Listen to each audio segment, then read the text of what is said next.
Hi fight fans and welcome back to LO Sports TV. How are you all doing? Well, this weekend Virgil Ortiz Jr. and Erikson Lubin go head to head in a high stakes crossroads clash for the WBC Interim Junior Middleweight Championship of the World.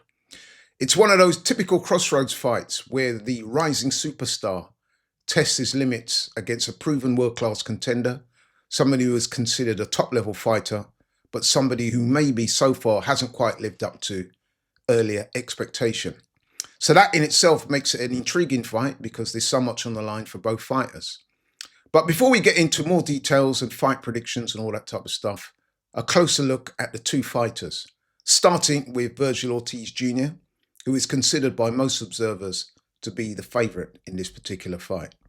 So, Virgil Ortiz Jr. then, he's 27 years old, he comes from Texas, he's from Mexican heritage, he's 5'10", has a reach of 71 inches, boxes out of an orthodox stance. Now, Virgil Ortiz Jr. was a very good amateur. He turned professional in 2016. He boxes out of the Robert Garcia Boxing Academy, which is known for producing excellent fighters.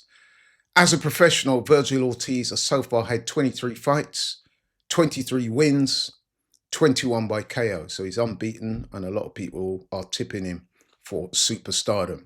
Now, Virgil Ortiz, he has that what I would call typical Mexican-American style. He's what they call a relentless pressure fighter. He's aggressive. He likes to come forward. He's got good power, very good power actually. Utilizes good body work. But if there's an area of concern or areas where he's not so strong, I would say that he has had health issues in the past. He had a condition called rhabdomyolysis, which kept him out of the ring for quite a long period. But he has returned strong. And in his last fight, he was in a pretty tough fight over the Ukrainian Sergei Bohachak, I think his name is. Actually, Ortiz was knocked down twice in that fight, but did recover well to win. He also had a very good win over Israel Madrimov, who is a very good fighter. So Virgil Ortiz, very good fighter. And like I said before, a lot of people consider him favourite for this fight. As for his opponent, Erickson Lubin. Now, Erickson Lubin, slightly older. He's 30 years old. He's from Orlando, Florida. He has Haitian heritage. He's 5'9.5", so he's a slightly shorter fighter. He has a reach of 70 inches, which is about the same or just slightly less than that of Virgil Ortiz. Now, he is a southpaw fighter. That might present some problems for Virgil Ortiz. Now, Erickson Lubin, he was a very good amateur, actually. He had 150 fights as an amateur with a record of 143 wins and just 7 losses. Several-time US Golden Gloves champion. They said that he was on course to go to the Olympics, but opted to turn pro. Very good amateur. As a professional, he turned professional in 2013. He so far had 29 fights in a 12-year career, 27 wins, 19 by KO, just 2 defeats, both to world champions, Jermell Charlo and Sebastian Fundora. Now, Lubin, I would say he's a skilled, experienced southpaw. He's what I call a box puncher. He carries power in both hands.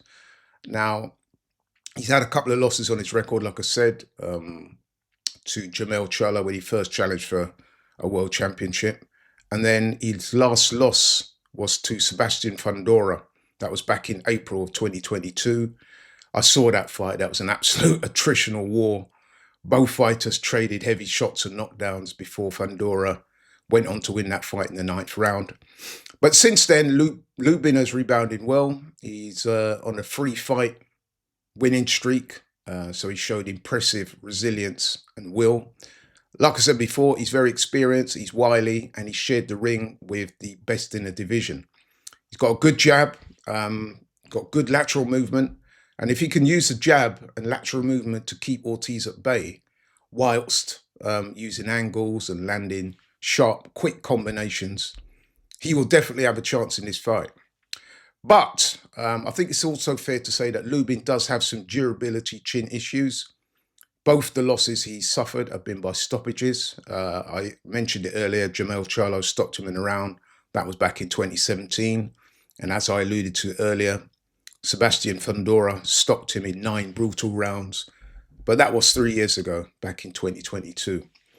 But in terms of the reason why I raised the durability and the punch resistance and stuff like that is because Ortiz, I would say, hits harder than Fundora, and arguably hits harder than Charlo as well with one punch.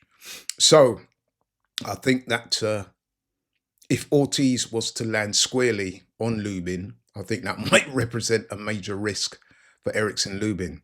Therefore, I would say that Lubin, if he's going to win this fight, I think what he needs to do is to resist the urge to trade heavy punches with Ortiz, especially when the fight is early. I think what he needs to do is to use his skill and try and take the fight late and see if his skill can prevail. But if he turns the fight into a phone booth war, then obviously that will suit Ortiz's superior size, power, and youth. So yeah, that's kind of the tactics I think Lubin and Ortiz will look to deploy. In terms of a prediction, right then, so I think first and foremost, I think this is an excellent fight. I think there'll be lots of ebb and flow. Ortiz, it would appear, seems destined for full world title honours and stardom. But having said that, Lubin probably represents the most technically challenging fighter he would have faced since moving up to 154 pounds. He was previously at welterweight. I think Lubin will likely, if not start fast, but I think he'll try and win the early rounds. Like I said, try and utilise his movement and skill, try and make Ortiz miss, try and make him pay, try and frustrate him. In the middle rounds, I could see Ortiz maybe making the subtle adjustments that he needs to, closing the distance, start landing to the body more, mixing up his combinations to body and head. And I think this is where Lubin's resilience will be severely tested. And as we move into the later rounds, I could see Ortiz starting to take over, and I could see Lubin being a little bit more vulnerable. So I think then that the relentlessness, the heavy pressure, the body work, the physical strength from Ortiz may ultimately prove too much over the championship rounds for Lubin. So my prediction is Virgil Ortiz to win either a unanimous decision or maybe even a late stoppage. I think Ortiz's power and relentless body attack will probably wear Lubin down the stretch. And I do fancy Ortiz to win. But I do think it will be a very good fight. And I'm looking forward to it immensely. I'll be getting up in the early hours of the morning to watch the fight. Now, if Ortiz wins, he will further cement his status as one of the best in the 154-pound division. And there'll be a mouth-watering clash, obviously being lined up between him and Jerome Boots Ennis, who's just stepped into the division and had a recent, very impressive first-round knockout recently. Now, if Lubin wins, now that would be seen as a bit of an upset. He'll become an interim champ, and he'll be looking to go on and win the world title that has evaded him so far. So yeah, this promises to be a great fight. I can't wait for this one. Like I said, I'll be getting up in the early hours of the morning, and yeah, man,